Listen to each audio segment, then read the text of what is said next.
The moment Mara stepped into the diner with her friend Lisa, she felt the familiar weight of unwanted attention settle on her shoulders.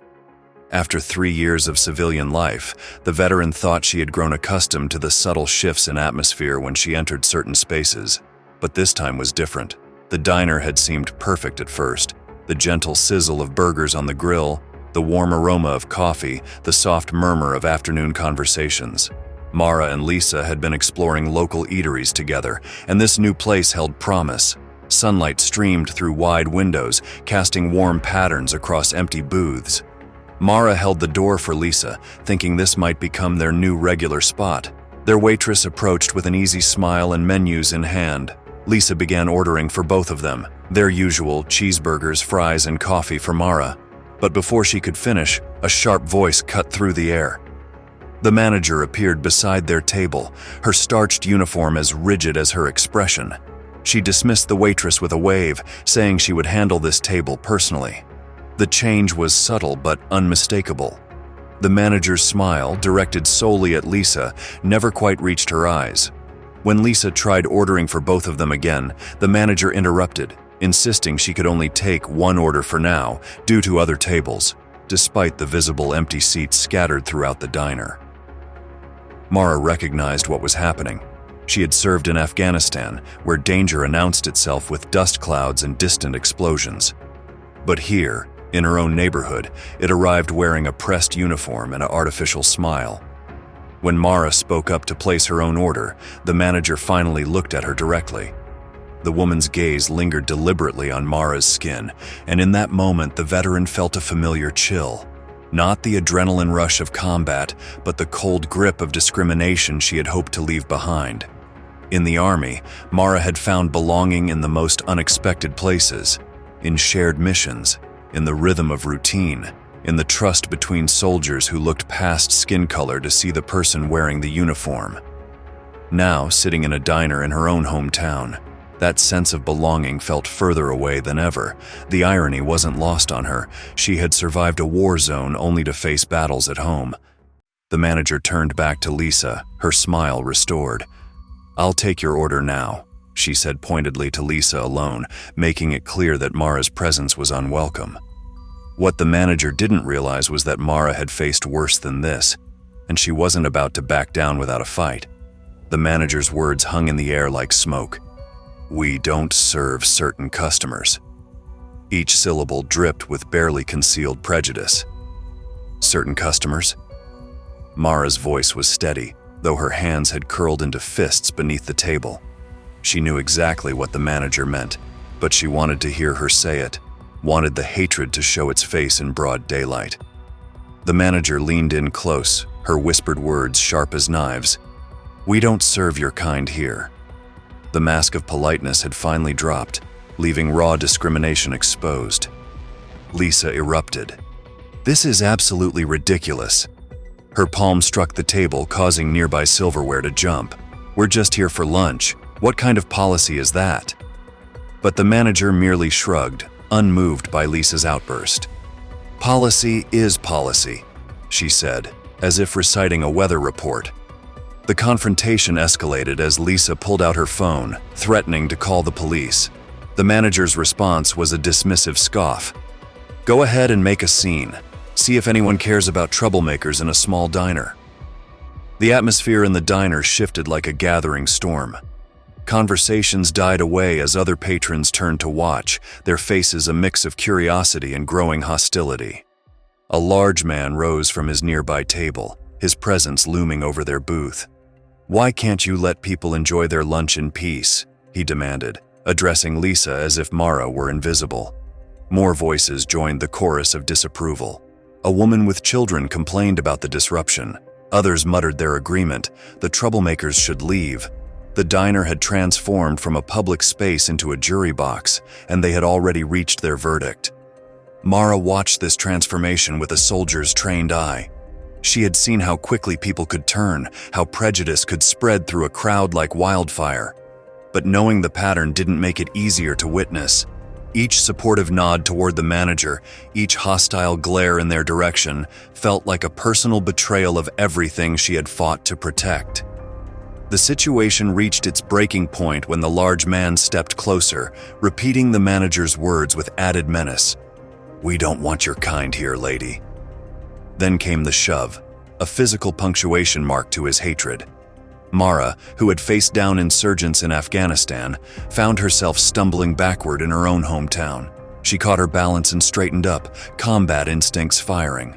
But this wasn't a battlefield, and these weren't enemy combatants. These were her neighbors, people she might pass on the street any other day. The realization made the situation even more bitter. As more patrons rose to join the effort to force them out, Lisa's trembling fingers dialed 911. Her voice shook as she reported what was happening, but her words were clear and determined. The call cut through the hostile atmosphere like a spotlight, forcing everyone to confront what they had become. Not customers enjoying a peaceful lunch, but participants in an act of blatant discrimination. The scene had shifted from a simple lunch outing to something darker, something that would demand justice. And while Mara had hoped to avoid confrontation, she knew this moment required standing firm, not just for herself, but for everyone who might walk through that diner's door in the future. The wail of approaching sirens cut through the hostility like a knife, but any hope for justice died quickly. Two officers strolled in, their casual demeanor a stark contrast to the tension in the room. As Mara and Lisa recounted the discrimination they'd faced, the officers exchanged knowing glances with the staff, even sharing a few jokes. Their dismissive attitude spoke volumes before they even opened their mouths. "Private business," one officer finally drawled, barely masking his boredom. "They can refuse service to anyone." With that, they turned and left, leaving Mara and Lisa to face the triumphant smirks of the manager and patrons. The betrayal cut deep. Mara had worn a uniform too, had sworn an oath to protect and serve. But here were fellow servicemen, turning their backs on the very principles they'd pledged to uphold. As she turned to leave, head high despite the humiliation burning in her chest, a voice lashed out from the crowd. "Don't come back here, monkey." The slur hit like shrapnel, tearing through layers of carefully constructed dignity. But Mara didn't flinch. In Afghanistan, she'd learned that sometimes the real battle begins after the first shot is fired. This wasn't over. As she walked away from the diner, memories surged like a flood tide.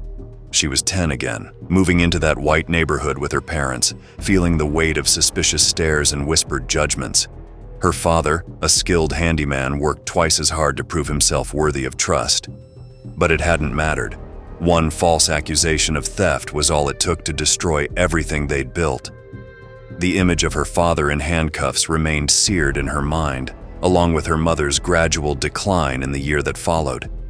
Grief had eaten away at her mother until nothing remained but a shell, leaving Mara alone to bounce between relatives' homes, carrying the weight of loss and injustice on young shoulders. The army had been her salvation. In Afghanistan, under fire and far from home, she discovered what true brotherhood looked like. There, your character mattered more than your color. Your ability to have your teammates' back meant everything. Your background meant nothing. In the dust and danger of war, Mara had finally found belonging. But civilian life had its own kind of warfare. The diner's blatant racism proved that some battles couldn't be won with bullets or bravery. The country she'd risked her life to protect still saw her as less than human in some places. Yet this time was different. The scared little girl who'd watched her father being taken away was gone, replaced by a warrior who'd faced death and discrimination and emerged stronger. The army had taught her more than just combat skills. It had taught her strategy, resilience, and the power of standing your ground. Mara's fingers curled into fists as she walked away from the diner. They thought they'd won today, but they didn't understand who they were dealing with. She wouldn't let this incident fade into just another story of discrimination. This time, she would fight back. Not with violence, but with the same tactical precision and unwavering determination that had kept her alive in combat. This wasn't just about a meal denied. It was about every child who might walk into that diner in the future, about every veteran who deserved better than this from the country they'd served. Mara had survived war. She could survive this too. But more than survive, she would make sure this incident became a turning point, not just another scar to bear in silence. Mara, her eyes no longer clouded by hurt, was determined to confront the injustice. Revenge wasn't the answer. A strategic plan was. Dressed in a simple t-shirt and fatigues, she marched back to the diner with Lisa by her side. Lisa, still fuming from the previous day, expected a fiery confrontation. But as they approached the door, her hesitation grew. She wanted to confront the bigots but feared for Mara's safety. She questioned Mara's plan, suggesting they report the incident instead. Mara reassured Lisa with a calm smile, promising a surprising outcome. As they entered the diner, the group of patrons from the previous day recognized them instantly, their faces hardening. The manager smirked, anticipating a repeat of the confrontation. Ignoring the hostile atmosphere, Mara walked to the center of the diner, drawing everyone's attention. Lisa, intrigued by Mara's unexpected composure, waited patiently. Mara began to speak, reminding the crowd of the previous day's incident and the discriminatory treatment she had faced. As she spoke, she rolled up the leg of her camouflage pants, revealing a horrific scar. The crowd gasped in shock. Mara explained that the scar was a result of a landmine explosion while serving her country. She questioned if she had ever demanded thanks for her sacrifice. All she sought was the respect she had fought for. Shame washed over the faces of the patrons. The burly man who had shoved Lisa apologized, acknowledging his disrespect for a veteran. One by one, the others followed suit, even the man who had hurled the racial slur. The hostile atmosphere was replaced by a deep sense of guilt. Mara's calm acceptance of their apologies brought a sense of peace. However, the manager remained unmoved, her prejudice unwavering. She declared that Mara was still unwelcome in her establishment, regardless of her military service. Lisa, disgusted by the manager's blatant disregard for basic human decency, stepped forward.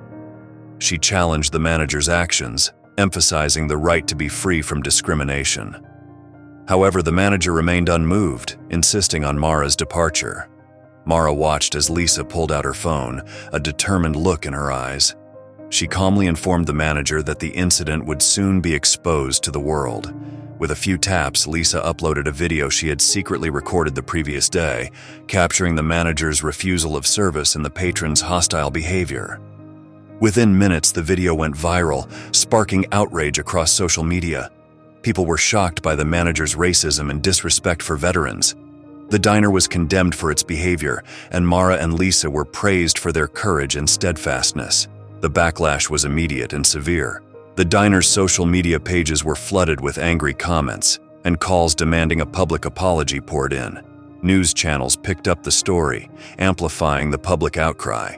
Local businesses severed ties with the diner, and health inspectors launched an investigation. The mounting pressure forced the diner's owner to take action. The manager and her staff were fired, and the owner faced legal consequences due to lawsuits filed by civil rights organizations. The diner's staff was replaced with individuals who valued respect and inclusion. A few weeks later, Mara received a public apology from the diner's owner, along with a significant donation to a veterans charity. More importantly, she felt a newfound sense of belonging and acceptance within her community. The incident had sparked a broader conversation about prejudice and discrimination, and it seemed that society was ready for change.